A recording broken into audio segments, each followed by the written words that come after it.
What is up, Magic community?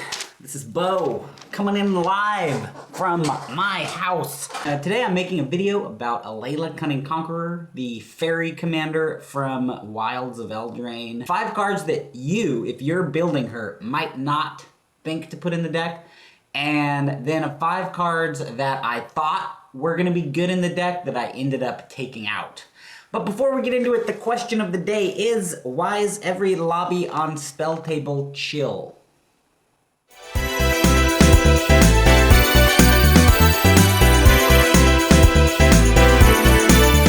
Alright, let's get into it. So the first card that is good, that I was a little surprised by, Toshiro Umezawa. Now my version of this deck plays like 28, 29 instants. Another, 5 or 6 cards that can be played at flash speed. So it's very just untap and pass the turn. It's one of those decks. So my graveyard is filling up with instants. Anytime somebody's creatures die, I get to start casting them again. Very good card advantage. Another one that, God, it's one of my favorite cards in all of blue. Polymorphist's Jest. This thing is it's so good. It just, like, most people's main game plan is on board their creatures. So for a turn, you can just shut down everything their deck is doing.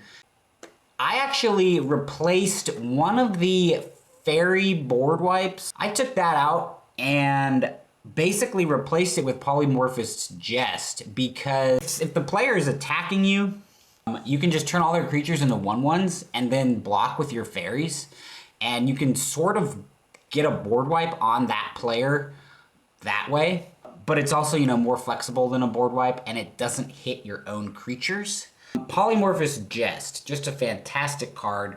Particularly good in this deck because you have all the 1/1 fairies. Another good card in this deck, since you are leaving like all your mana up as you end your turn, is Rewind, which is counter target spell, untap up to 4 lands. Now normally you would never play a 4 mana counter spell, even if technically it's free. You don't want to have to hold up 4 mana, that's insane. But since in this deck you're just holding up, usually like 70 to 80% of your mana on any turn, it's real easy to have that 4 mana available. Another one that's really good, Thrilling Encore.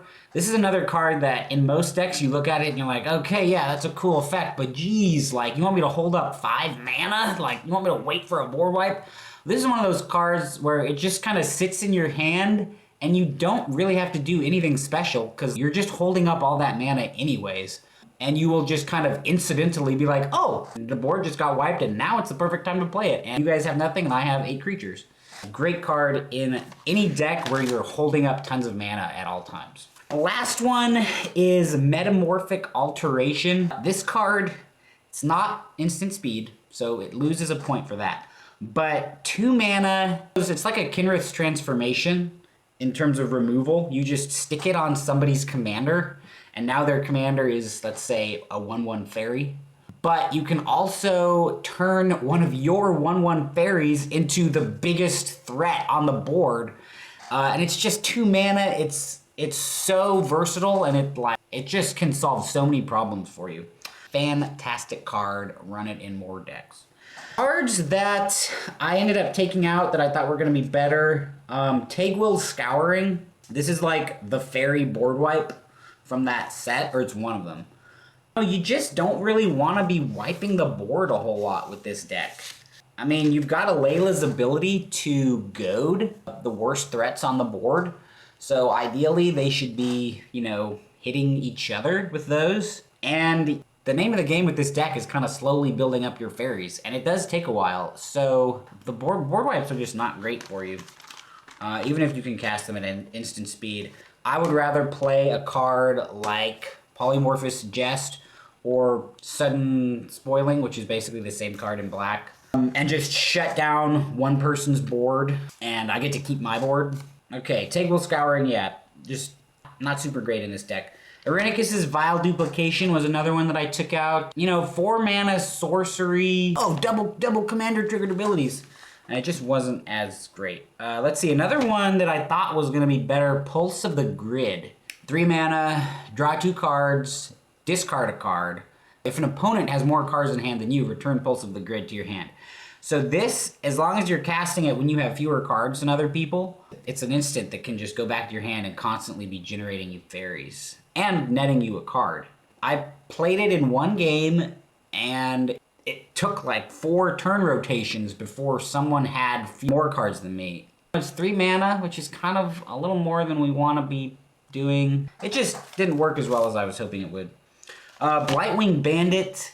This one looks awesome. Unfortunately, most of the cards you're going to get with it are not going to be things you can cast at instant speed, so they don't really go into your game plan. I do like that it has Death Touch. I did find myself casting it a couple times in games and being glad that I had it purely because it was a Death Touch body, so it scared away some of the big scary creatures that otherwise might have been sent at me.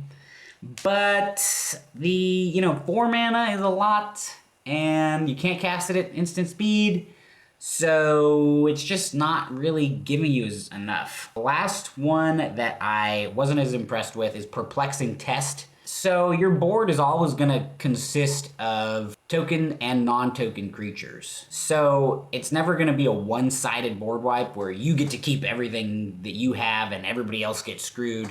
You're always going to end up putting something back in your hand, which sucks.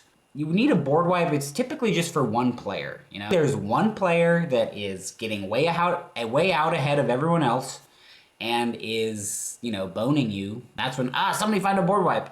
So that's when I would rather play again, Polymorphous Jest, or I might cast River's Rebuke. Just totally hose that person, and I get to keep all my stuff. This deck is like quick and agile enough and is able to like deflect threats and counterspell. You shouldn't need to wipe the board so drastically like that. Like, you should be able to kind of pick things off, divert threats. And then the other thing is you need the players damaging each other, because my deck doesn't run a whole lot of anthems. Once somebody has like 10, 15 life, I can, maybe knock them out with an alpha strike from my fairies. So you need to be goading creatures and crashing them into the other players. A board wipe does not help you do that. That is my wisdom from, maybe a dozen games of Alela Cunning Conqueror. Played a lot on Spell Table, played one in person, which was an insane game that went from 2 p.m. to 6 p.m. earlier today. And I did end up winning, but it was a classic win with this deck where there was a lot of board wipes and just tons of interaction and removal just flying in every which way direction. One guy scooped after I completely hosed him with sudden spoiling. There were 2 other players who were, building up their board and their army, and I was just kind of sitting back, doing a little bit of goad, trying to draw cards, blocking things with fairies, and they just kind of forgot about me. They both hurt each other, and they were both like sub 10 when one eliminated the other. And then the other guy turned on me, and he was going to try to kill me, and then I just cast March of Swirling Mists, phased out all his creatures, and swung at him with like 4 fairies on my turn. And he lost. That's what she does. It's a good deck. All right. See you later.